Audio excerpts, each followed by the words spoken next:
All right, thank you. Thank you all for coming. Going to get started now as a couple more people straggle in.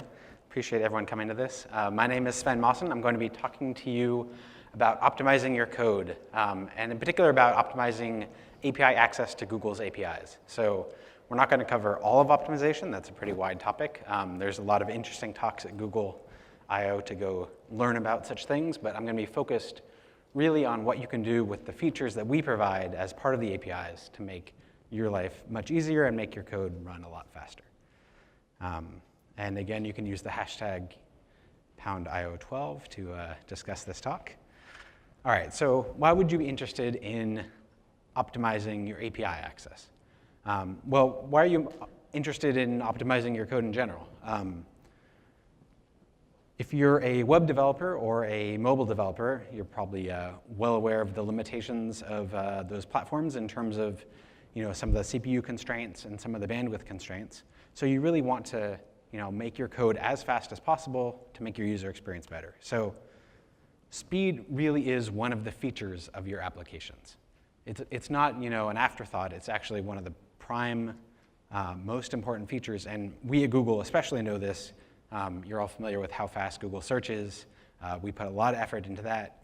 And it really shows, and it makes the user experience so much better. And in fact, it actually can lead directly to more users coming in, because if your application is faster than your competitors, it's a huge competitive advantage, and you'll win every time. So it's really important. But not only that, but also bandwidth is very important because it's expensive. Sort of read that. Bandwidth costs money, not only to you if you're, for example, using App Engine, you're paying for the bandwidth, but to users as well if they're on mobile plans that are not unlimited, which almost none of them are these days. Your users are actually paying for the bandwidth. So if you're writing a mobile application, you really want to be careful to use as little bandwidth as possible. And along with saving your users money, you also actually make your app faster in the process, because it uses less memory, it uses less CPU. Things are really nice. All right, so to sort of frame this discussion of how to make your API access faster, I'm going to show you an example application I built just really to show what you can do with Google APIs and how to make them faster. So this application is built on App Engine. Hopefully you all are familiar with App Engine. And it's a task management application. So it's very similar to the task list that Google provides. It lets you create lists of items and add them. And it's integrated with a couple different Google APIs. So the first one it's integrated with is Google Drive. And this lets you actually store the tasks inside Google Drive as a little document. So each task list is a document in Google Drive. You can actually share them with people. You can edit them. There's no collaborative editing yet because I built this on Drive SDK 1. SDK 2 actually has collaborative editing, so if I'm feeling ambitious, I might extend my application with that. It integrates with tasks, so it actually can sync back to the Google Tasks API, and it's also integrated with Calendar, so you can set due dates on your tasks and have them show up in Calendar. So I'm going to give you a little demo of how that all works. So I actually have already in my Drive some task lists, or actually I call them super lists. So we can click on one, for example. This will load up my application on AppSpot, you can see. So it's an App Engine application. It's quite an ugly UI. I apologize. I'm a back-end engineer, not a front-end engineer. So things are a little ugly. And in fact, we can, so you can see you can open a new one. If I go look at my tasks, for example, you can see this. I think that's the same one, yeah. So related sessions, let's say I decide that I want another one in here. Actually, let's not do it in this one. Let's do it over here. So let's add a new session to go see. Anyone have an example, a good session they're interested in seeing that I should add to this list? Anyone? No? All right. Endpoints? Yeah, you should definitely learn about endpoints. So Google Cloud Endpoints, which is awesome. All right, so if I save that, you can save it. Then in theory, it will show up when it finishes saving back in here. I might have to refresh it. There it is. OK, so it does sync, very exciting. I can add a due date to that. Let's see, I should see that, today. Save that.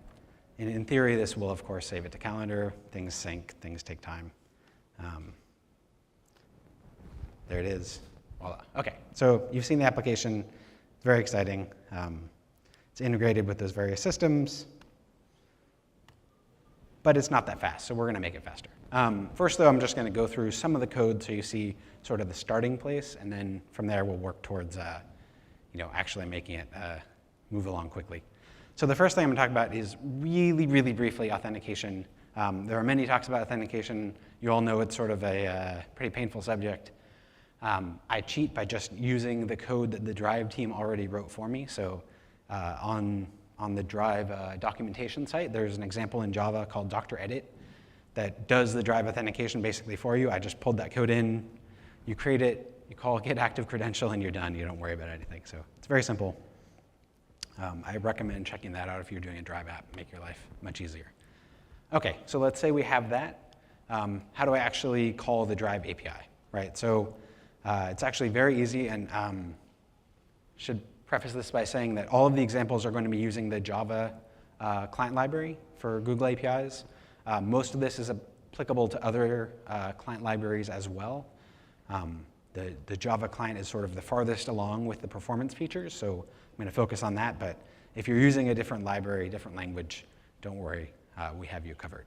OK, so in Java, we create a Drive service here. And then if I want to get a particular file, I just call service.files.get. That creates a request object. If anyone was here in the previous session about the JavaScript API, it's very similar. You execute methods that create request objects, and then you call execute on them. And you'll see the reason for that later. But in this case, then we just call execute. We get back a file object, which has all of the file metadata. Now, in Drive, files are split up into two parts. There's the metadata part, which has things like the title, the last modified time, the sort of text search metadata. You can add things like that. There's actually a fair amount in there. But the actual content of the file is stored as a binary blob, and it's not stored in that file object you get back. You have to make another call. So that's what this second section is. So this is the important part right here, is that request object we created earlier actually has this cool getMediaHTTP downloader method on it that gives you this downloader object you call download with the URL.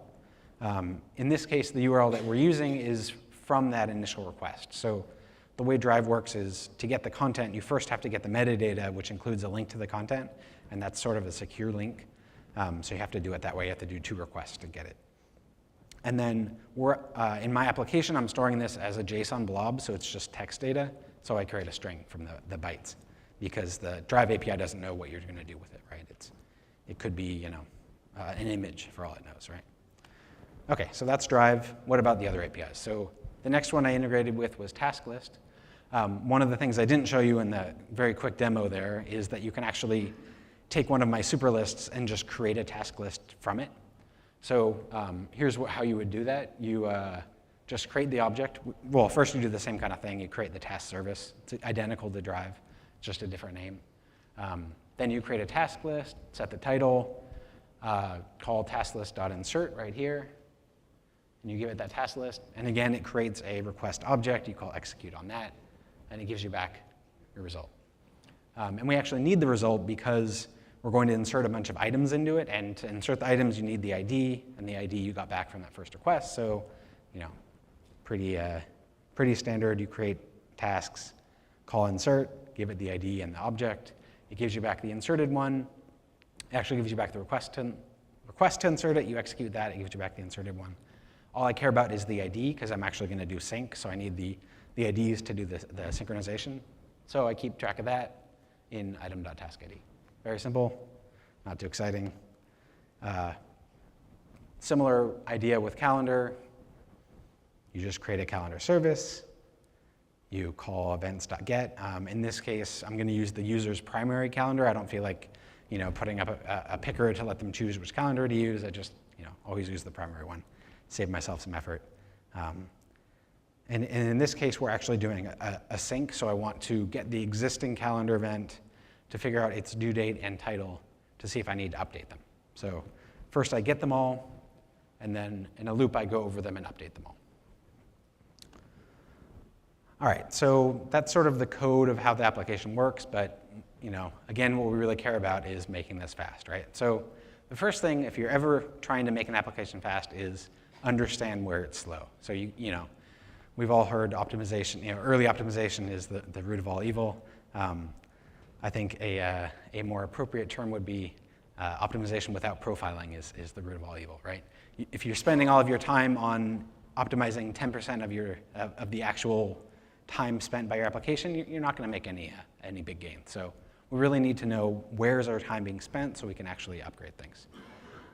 So in this case, I'm going to look at 4 different actions that the user sort of initiates. The first is just load. So if I ever go to one of my lists and just hit refresh, that's a load action.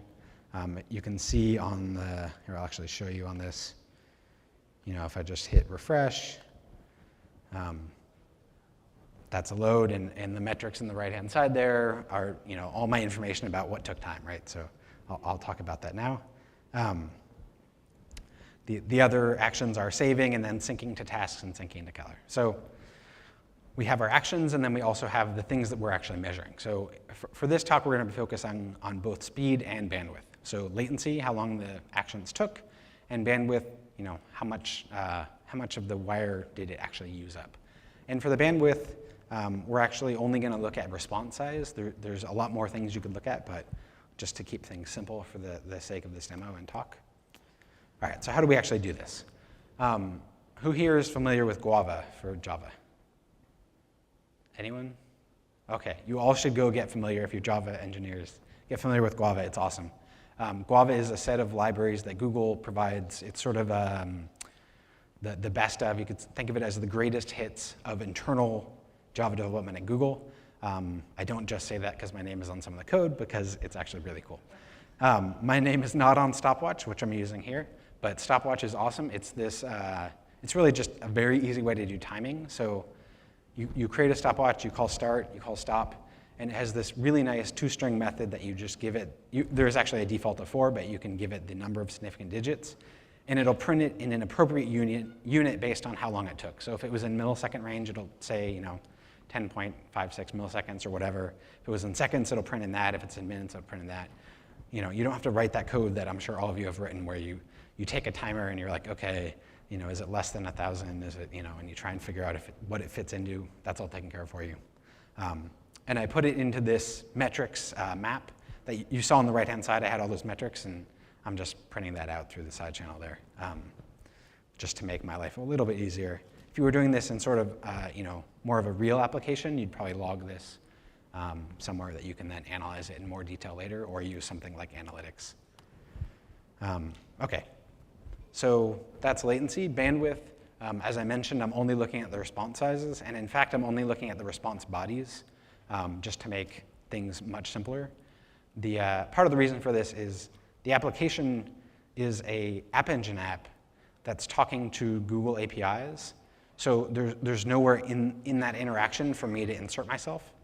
You could sort of run it locally and use something like Wireshark and in the dev server mode and try and get it. But I wanted sort of the what's going on in the real world when it's actually deployed situation. So I'm just using the content length from the response headers. So really, I'm trusting Google to give me the right content length. And since I was the one that set that content length, I'm trusting myself. So you do what you got to do. But really, it's just we're tracking response length. Not too exciting. All right, so let's look at some numbers from the first draft of my code. So we have a load that is a read from drive and a read from tasks. If you saw in the demo, there's a little on the left-hand side. It shows all the task lists. That's that read. We also have to read the current content. And again, that's both phases of that. That's reading the metadata and reading the content. Save is similar. It's a read from drive, in this case only of the metadata, so it's shorter, and a write to drive of both the metadata and the content. And then tasks and events are similarly, again, read, write. So we read all the current tasks. We write them all to the server. We read all the current events. We write them all to the server. It takes a lot of time. Oh, and I should mention that in all of these cases, I'm looking at a list of 20 items, so it's important when you do profiling, right, to compare apples to apples, right? You actually want to make sure you control for things. So, you don't want different sized lists each time. You want to actually make sure you're doing the same thing, and in fact, the same actions. So in this case, I do 5 inserts, 5 updates, and 5 deletes in both cases of the tasks and events, just to make sure things are consistent. All right, so that was latency. What about bandwidth? This is, again, response bandwidth. And they're basically the exact same actions or service calls you saw. So there's reads from the different services and writes. Again, not very interesting, but you see that events, for example, take up a lot of space. Maybe we should focus on that. You can sort of take this information and try and figure out what to do with it. All right, so that's all the sort of prequel, the background information. Now let's actually make things fast. So the 0th thing you should do, because you should have done this way before you even started looking at any of this, is turn on gzip. If you don't have gzip, you're wasting a huge amount of bandwidth. And in fact, if you're on a mobile device or whatever, you're actually also wasting latency because those devices maybe aren't fast enough that the bandwidth doesn't really matter. So you should always both get gzip responses and send gzip requests. The easiest way to do this is just to use our client libraries, which all do this automatically. If you want to do it manually, it's sometimes a little bit more of a pain because you have to do things like in the user agent, put gzip in there and fiddle with things to make sure you're actually getting a gzip response. It's not too bad, but it's much easier just to say, why not just use our client libraries? And just as a quick example, if you look at our discovery API, the plain ungzipped version of it is about 24 kilobytes. Gzipped, it's only 11% of that size. It's down to about 2.5 kilobytes. So it saves you a lot. All right, so and that, of course, has almost nothing to do with our client libraries except that, our APIs, except that our client libraries do it for you. What about things we can actually take advantage of in the APIs themselves? So the first one we're going to talk about is something we call partial responses. Who here is familiar with partial responses? Some of you, but not that many? OK, good. So you all should use this. It's pretty cool. The goal here is, again, to save bandwidth mostly. And as a side effect, get a latency benefit because the server is sending less stuff, so we have less things to parse, et cetera, et cetera. The way you do this is you request only the portion of the resource you care about. So for example, if you have a really big resource, like that discovery document, and you only care about 1 or 2 fields, like in this example, I only care about the IDs of the APIs, getting all that other stuff sent to you is just a horrible waste of time. So we have this query parameter that you can add to any of the discoverable APIs. You just set the fields query parameter to what you care about, and it gives you back only those parts. And in this case, it gave us back 6% of the total size. And I'm using the non-gzipped numbers here. Under gzip, things would be a little bit different. They might save a little bit more space on the initial version, so maybe it would be more like 10%, but it's still a huge savings. So just as a quick way to show you how you can do this, I'm going to use the APIs Explorer, which hopefully you guys have been hearing a lot about. So let's go back to my other thing here. And here is the APIs Explorer that I already have loaded up. I'm going to look at the Books API, and I'm going to query for a search. So I'm going to do a search for some books. So anyone have book recommendations? Ender's Game. All right, one of my favorites. Ender's Game. OK, so if I go to Ender's Game, there's a whole bunch of stuff I can put in here, but I'll hit execute. It gives me back, hopefully you guys can see this, it gives back an object that tells you how many items, 606, it's quite a lot, and then an array of all the items with a whole bunch of fields. It's got the ID, it's got the kind, the e-tag, the self-link, information about the volume, the publisher, all kinds of stuff, the description, ISBN numbers, how many pages, all this stuff, right? I don't care about any of that. I just want to know the title and description. So if I just want that information, I can go up here and put it in the fields thing. And you could type this manually if you want, but one of the cool things about API Explorer is it actually lets you edit this sort of using a tree-based system. So I said I wanted just, and look at all these fields that I'm going to ignore. This is pretty fun. Well, let's get the author, let's get the description, and let's get the title. So I do that.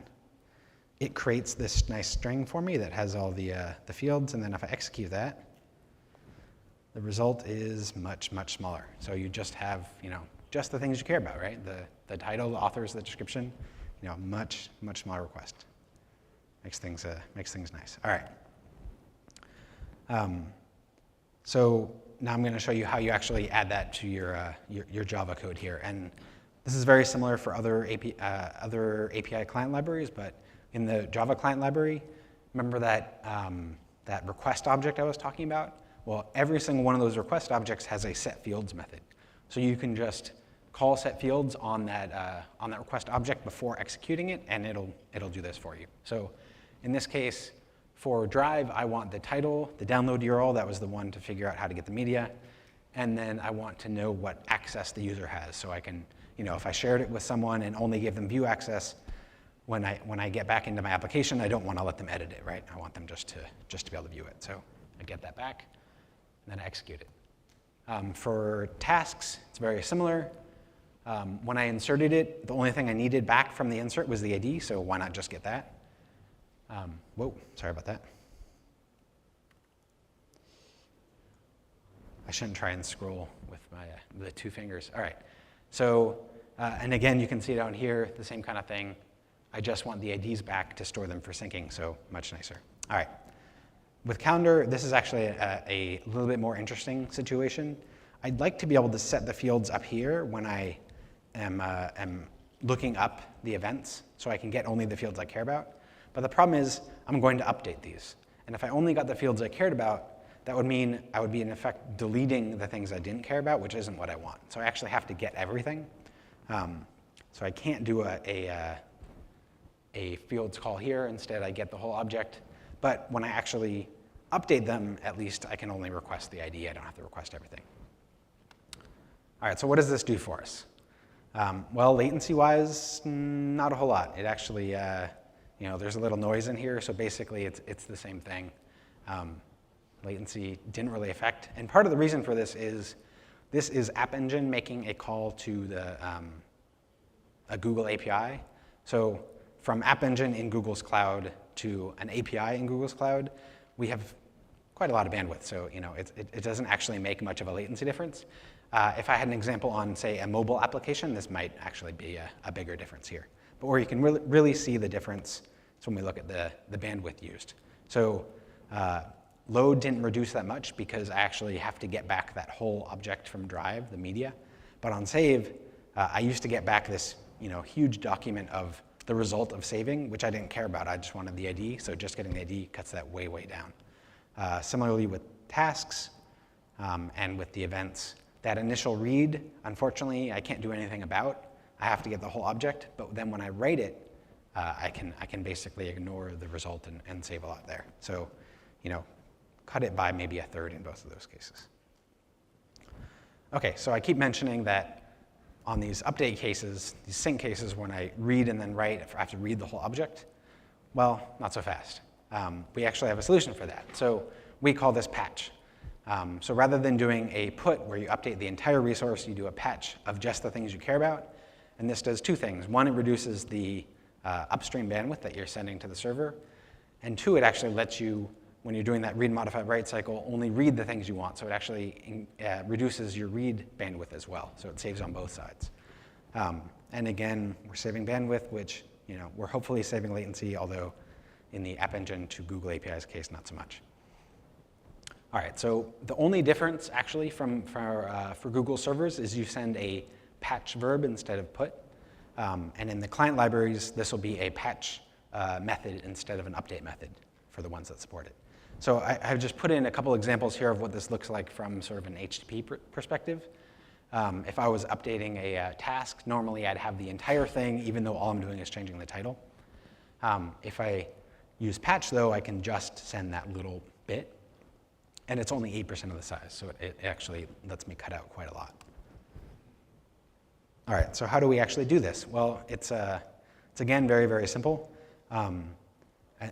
In this case, this is imagining an update of an existing object. And I kept mentioning this sort of read, modify, write cycle. But with patch, you can actually skip the read if you know what you want to change and just go straight to the update. So this is what I'm doing here. Actually, instead of reading the task list to change the name, I just change the name because I don't care what it is right now. I'm just going to overwrite it. So I create a new one called the patch verb. It gives me back that request object. And again, I can set fields on it just like I could before. Execute that, no problem. And in calendar now, I'm pretty excited.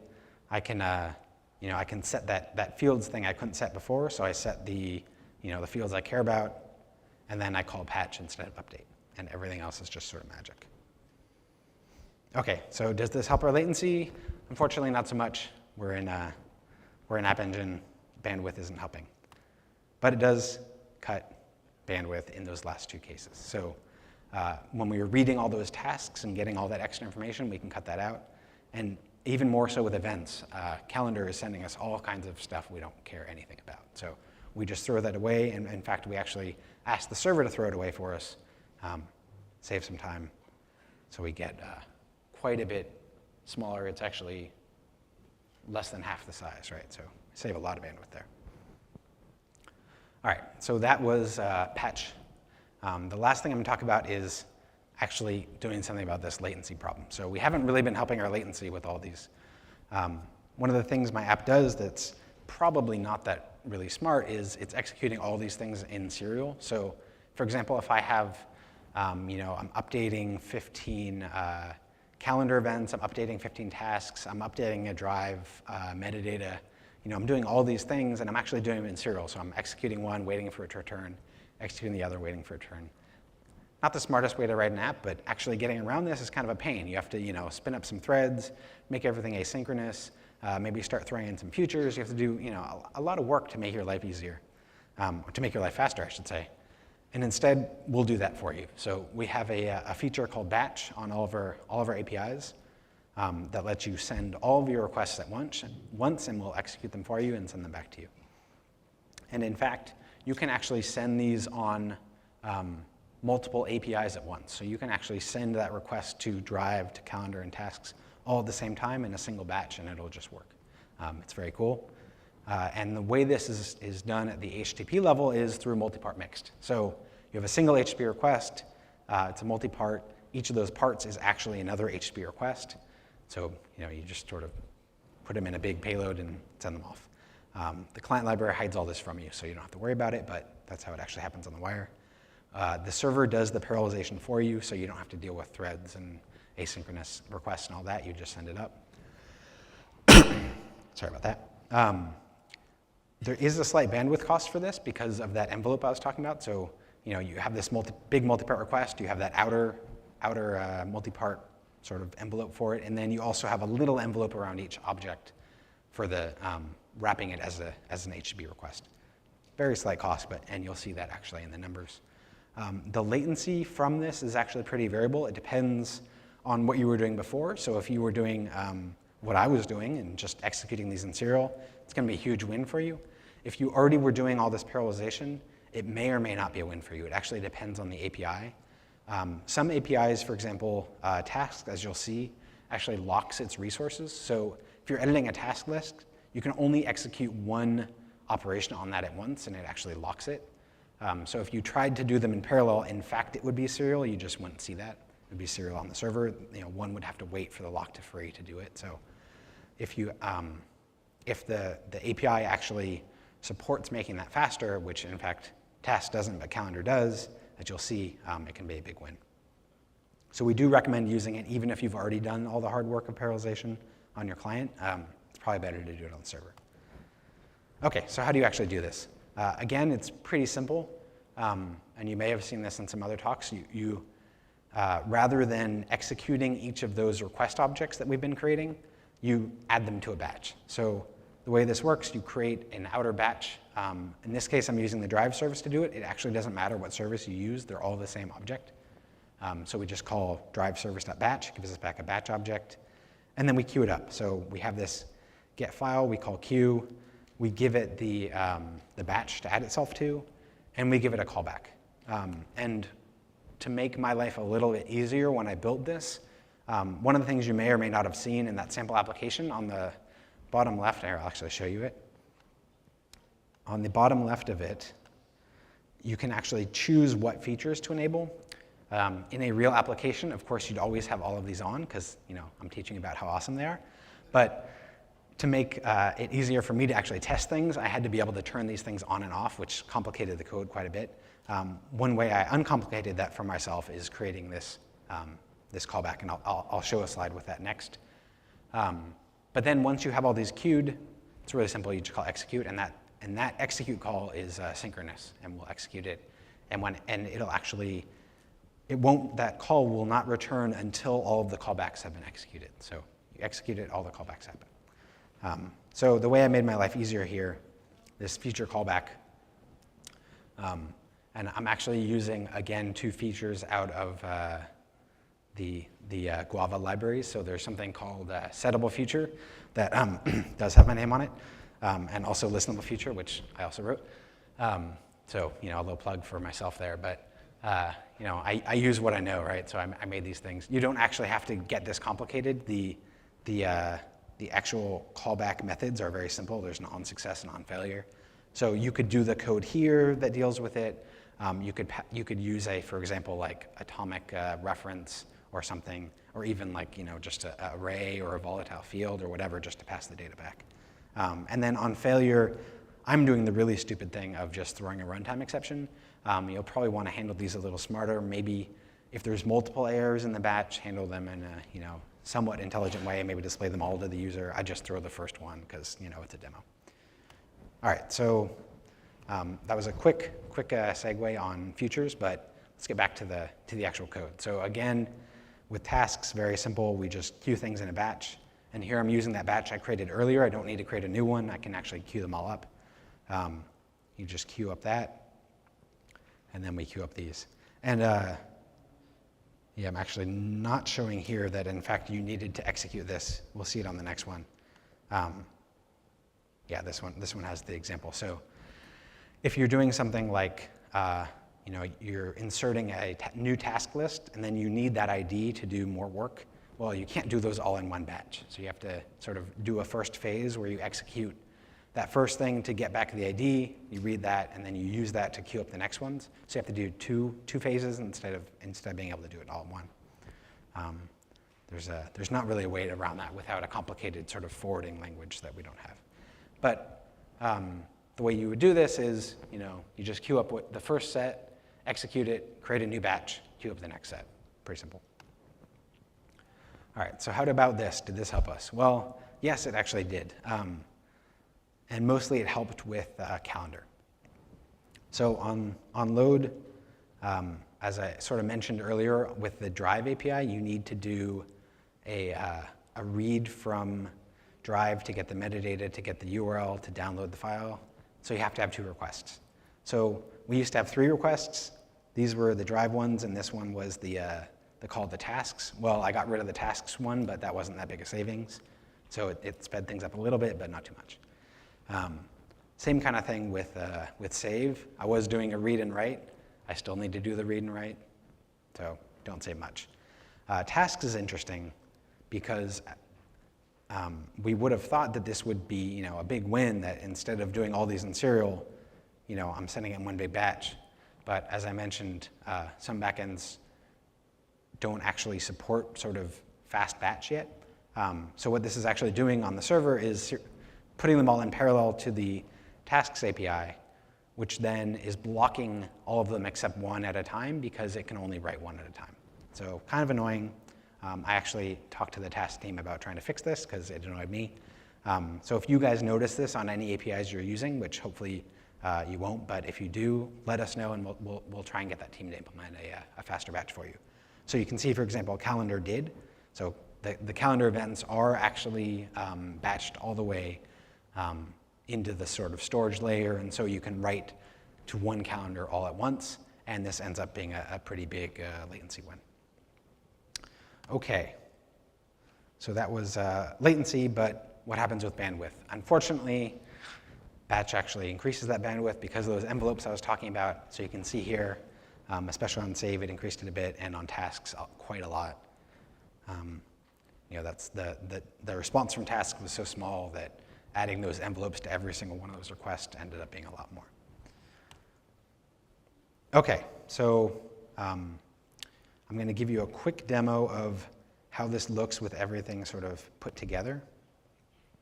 So let's actually create a new super list for this. So we're gonna call this books to read.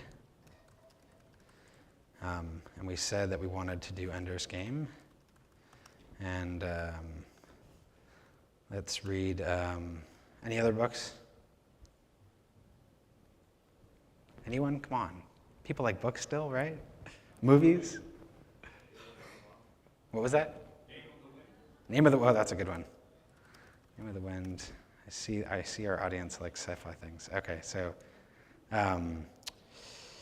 Children of the Sky, I'm reading that now. Werner Vinge, if any of you guys know him, he came to Google recently. And Cosmic Trigger. All right, okay. So we have some books. Let's set some due dates on these. When I should read these by. I don't really know what due date means on a book, but we'll set it. I'm going to read really fast here, and I should finish all of this by the end of next week. And let's actually, so we save that. And we're actually going to also create a task list for this, so I can sort of show you how to link all these together. So this is actually creating a list back in my task lists for this, and I can sync it. So let's just be quick and add some items. Just to give you guys a flavor for how this stuff works. I can edit some things. I don't think I'll finish that quite then. All right. So here it is. Let's save it and let's see how long this takes. Still going, still going, still going. Doing all that in serial. You can see all this stuff gets printed here. The whole thing took 7 seconds. So let's turn on all of our features. Let's delete some items. Oops. Better item. Let's add some more things. Let's change some dates, just to give it something to do here. And then let's save it. And hopefully this will be faster if the demo gods are nice to me, but maybe not. Oh, maybe not. Ooh, it took longer. Well, let's pretend it was faster. It was faster when I tried this earlier, but all right. So in the earlier version of this that I tried, here's how much faster it was. So unfortunately, didn't quite work for the demo, but and this is actually what I wanted to show you is how much batch makes a difference when you're doing a lot of actions at once. So I was showing you sort of applying a batch just to reading from Drive, and then applying a batch just to reading from Calendar, and applying a batch just to reading from Tasks. But as I mentioned, you can do this all at once, right? You don't have to just do one API at a time. You can actually do everything at once. And that means everything gets parallelized. So even that annoying fact that the event stuff took a long time because the backend's not optimized. So the amount of time that took is the time everything takes because everything else is done already. So here you can see that the full sync is a save with a bunch of items to task, a bunch of items to calendar, and it saves a whole bunch of time. I actually wrote down, just so I can tell you the cool numbers here. So this is 63% of the time. So almost half the time got thrown away just because I was using batch. So that's pretty nice. And I should mention also the quite rigorous testing principle here was I ran this about 10 times and took the median, so not too exciting, but. Okay, what about bandwidth, right? So same kind of thing, full sync. You can see those first two features that on latency really didn't really make a difference. On bandwidth, they're a huge difference, right? Partial responses and patch cut out a lot of the time. Partial itself cut out half the time. Patch cut out another half of that.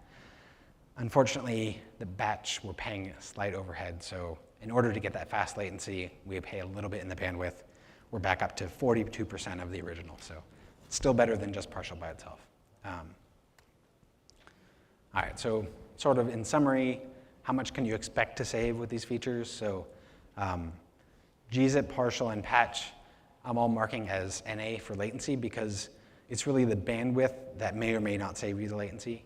They don't have a direct effect on latency, but they do have a big savings on bandwidth. So gzip by itself can save you, 70 to 90% depending on your content. Things like a JSON payload, which our APIs return, tend to be very regular. The same key names appear, the same field names, often the same data. So it really can gzip really, really well. So definitely use that. Partial can save depending on what fields you use, between 40 and 80. Of course, if you ask for everything, it doesn't save you anything. Batch can save an additional 40 to 70% on top of that. And then batch, of course, costs you that envelope overhead, but it can give you huge latency savings, so it's definitely worth it. All right, so pretty much all I have. Just wanted to give you a bunch of information about some links you can go to learn more. So on the Discovery API and the Drive API, there's a performance page. The links are there. You can read about all these features. Actually, I think you can't read about batch yet because it's still pretty new. But we'll be adding that very shortly. And then there's also a webinar that you guys may or may not have seen on getting started with our APIs. If any of you sort of want to get up to speed, you could use that. And then there's a whole bunch of related sessions. So on optimizing in general, there's stuff about how to optimize the web applications. There's one at 5:15 today. There's optimizing your Google App Engine app, which I probably should have gone to. It might have made my app faster. I think there's also some mobile ones I don't have listed here. And then there's a bunch of talks about how to use our API client. So there was a talk about using the JavaScript client. There's a code lab on it tomorrow. There's a talk about Android applications, I think also at 5:15 today. There's also a code lab on that tomorrow. You can learn about all these things. And then there's also this really cool feature we just launched called Cloud Endpoints, hopefully you guys know about. One of the very cool things about that is it's built on our infrastructure. So you get all of this stuff on your own APIs if you build on Cloud Endpoints. So you get the partial feature, you get the patch feature, and you get batch. So it's pretty cool. All right, that is all I had. Thank you guys very much. And I will take questions, and please use the microphones.